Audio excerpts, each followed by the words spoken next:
Hi everyone, this is a video about the Kathleen Peterson death, and in particular about the owl theory and how the owl theory actually fits quite well with some of the blood spatter evidence.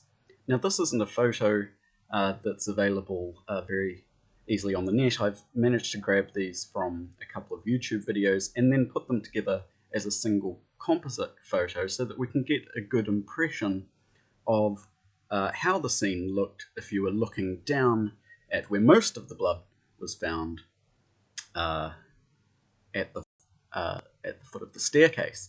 Now over here, if you can see my pointer, Kathleen's head was really found somewhere around this area.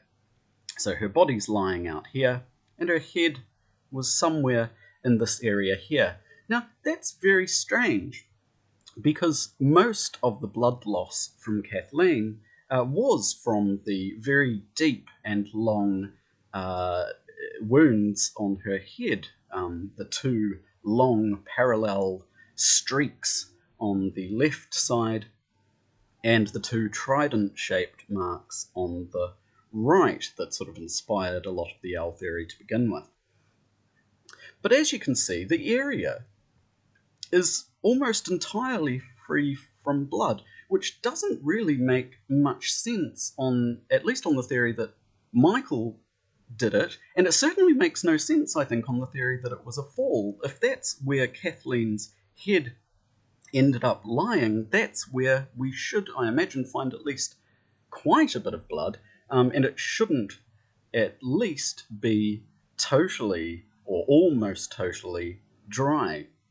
So I find that really anomalous, and it does seem to require an explanation. So we do have a mystery here, a mystery in the death of Kathleen Peterson. Why is it that the area directly below where her head lay is almost entirely, as far as I can see, I mean, it's very, very, very empty of blood? And so any good theory of what happened to Kathleen, I think, really needs to have some explanation of how this happened. Now, owl theorists actually might have a good way to explain this. So there's the mark, this great big area here, where her head was lying, entirely free from blood. Seems to have a shadow going up on the wall, but we'll talk about that in a little bit. Really needs an explanation. So, what can an owl theorist say? Well, let's just assume the owl theory is a hypothesis for a moment. And if you assume that theory, then we can assume perhaps that the reason there's no blood directly under Kathleen's head is that her head is in fact sandwiched between two owls' wings.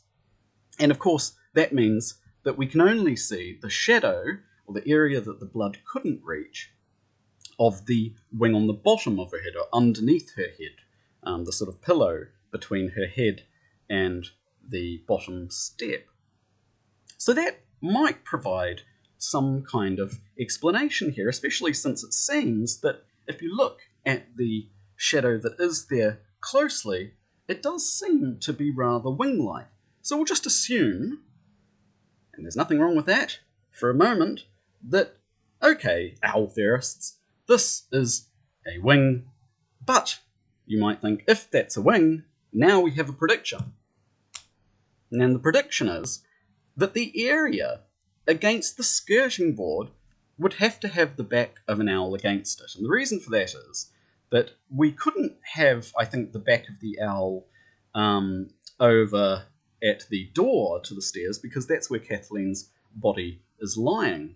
So, at least on a first sensible sort of go at this hypothesis, the owl's back should be against the skirting board. And so if there are marks consistent with an owl's back, that would be at least tentative evidence supporting the theory that that is in fact the cause of the shadow under Kathleen's head. And of course, if we didn't find any owl markings here, well, the owl theorist would have to say that's a bit anomalous, perhaps it's not a wing. It would count as disconfirmation, in other words. So that's the area where we should expect to see some sort of markings that would be somewhat compatible with the markings that you might find if you were to, say, dip the back of an owl in blood and push it against the skirting board. So, zoomed in. Well, there's not much we can see here, really. We've got some red marks. Yes, not very easy to make out, and of course the definition is not so good now that we've zoomed in. But even so, let's do our best. We'll flip it, okay, because this might help us to see, of course, that if there is an owl impression there, that would be the angle at which the owl would be at if it were either standing up like a human or perhaps standing on its head, but either way it will give us a more a simpler way to identify the sort of shapes that we're looking for.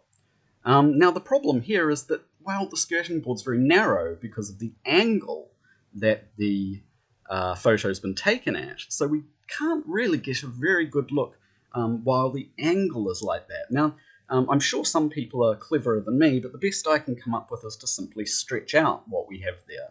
So if we stretch the image, okay, like so, well, we do start to see something relatively interesting here, I think. You might still say you can see nothing, fair enough, but for my own part, I can't help but see a rather almost penguin-like shape here, and I've also included the areas that seem to be apparent both down to the tail of what would presumably be an owl's tail, unless some other tail hopped in there as well, and what seemed to be a little bit of feathery wing splashes up on the top of the skirting board there. So I'll just remove that again so we can have a wee look at what I'm trying to convey.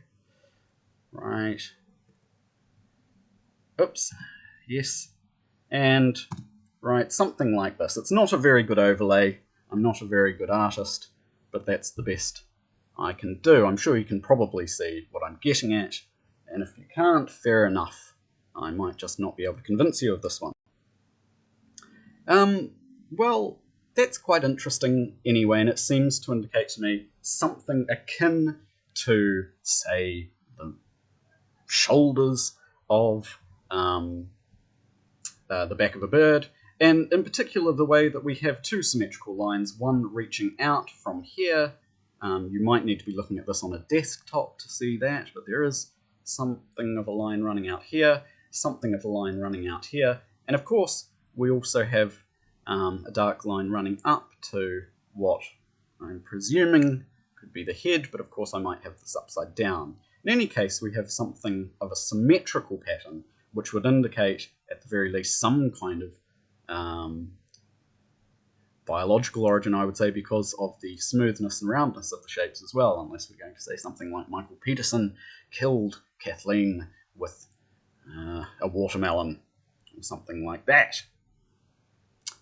Right, so when we put the two together against the skirting board from our original position, I think we can see that the two do seem to at least match up with each other positionally. Moreover, of course, we won't see any evidence of the top wing because this won't be the wing blocking any blood spatter from touching the floor. One thing I'd like to say, though, is that in this image I've done something that might not make quite a lot of sense, which is that I have indicated, as you can see, where there seem to be dark red talon-like shapes down here, which I wouldn't really be entitled to do if I'm saying that it's the back of the owl against the wall. And I don't really have an explanation for this. I included them because, surprisingly enough, they would be in around about the right place if that were an owl the right way up. But really I can't help myself to that. So I don't know what to say. I've included them there because they are rather talony and they're in the right shape. So perhaps, I mean, this seems ridiculous, but perhaps the owl is not on its back. Perhaps it's on its front there and has its wing bent right back, but that sounds a bit implausible. Or else these are perhaps talon marks that might be explained by the owl in another position at another time, which I think might in fact be the case. But I've put them there anyway, just because they're interesting. Anyway, I'm sure owl theorists will be far more interested in this than non-owl theorists, mostly because it's a bit of confirmation bias for them. But the short point that I want to make, that's the more important for anyone interested in the Kathleen Peterson death, is this is a mystery. Why is the area directly below where her head was lying empty of blood, when I think it's reasonable to assume this should be the area with almost the greatest amount of blood? And I think any good theory needs to explain this. I've tried my best on the owl theory, and I think it's a good theory to explain why we see this. Thanks for watching.